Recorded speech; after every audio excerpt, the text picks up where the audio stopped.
Silver Raven Wolf.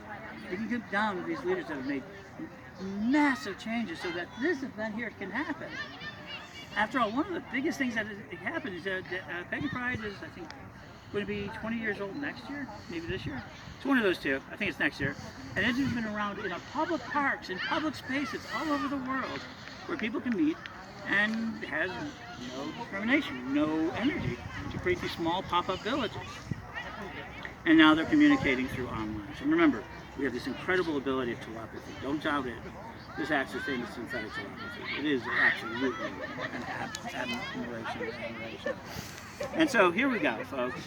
We're going to move into that. But if we don't take out, so in one more generation, we had better thing create our own education system.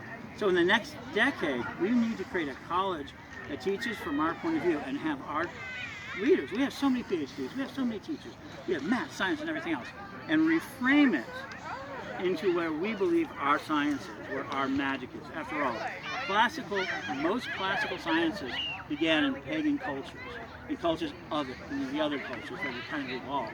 Now we need to get back to it. Until we are handing our children, and there's some great coloring books here, and there's a lot more material, but we need to have a curriculum that goes from birth to grave. And I've been working on that for quite some time.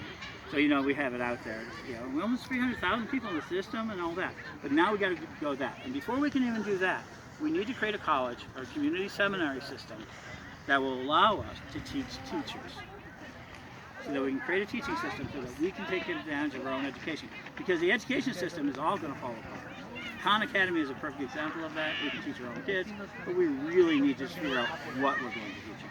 We always fight for how we're going to teach them, but now what are we going to teach them? So you want to make some money? This is going to be how you're going to make generational wealth and how you're going to make wealth in 10 years and then in generations. So let me go ahead, and the first thing of the magical world I'm going to tell you is honey. Honey is going to become the big thing. Honey tastes differently in every different area, in every different temperature. So they've already done this. People go, oh, what do you mean? Says, well, a long time ago, they took coffee, which was 10 cents for a cup of coffee, Maxwell House, Folgers, and ground coffee that they served out of diamonds. But then what did they do next? They then decided to divide it and start to tell you where its sources were and started to realize that it had real flavors. Today, coffee has never been better, healthier, and out as an economy, and it is everywhere. And what is the benefit of it? Not just that we fell in love with coffee, but they were able to create fair trade. So we made economic choices. So coffee went from being just a commodity to this tremendous commodity and addiction, which I am that the coffee pusher is well known for, that it is. Now they're doing it to chocolate. They've done it to salt.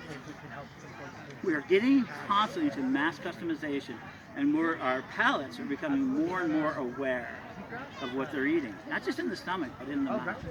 So honey, which comes from everywhere in the world, and everybody grows it, is a different flavor at a different time. And honey has one advantage over wine. If you put the label on it, you can put it out there, you're going to get prices that are going to be it. It's already doubled in value. Good pineapple honey is going for $20. I know a piece, I would pay $50 for a Museum of Science and Industry, 2019 honey, sold out. So honey tastes differently in every single space, in every big place. So guess what?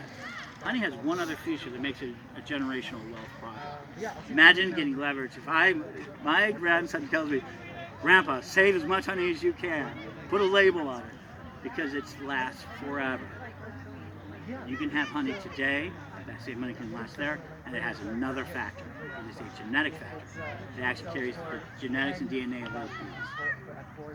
So in any way you go for it, get honey, start labeling, start saving. That's your next wine cellar in the next generation. Another thing that we need really very quickly is, let me go ahead and tell you to do it now. Seeds, heirloom seeds, every type of seed possible. Not just seeds that you plant on the ground for agriculture, but we need to start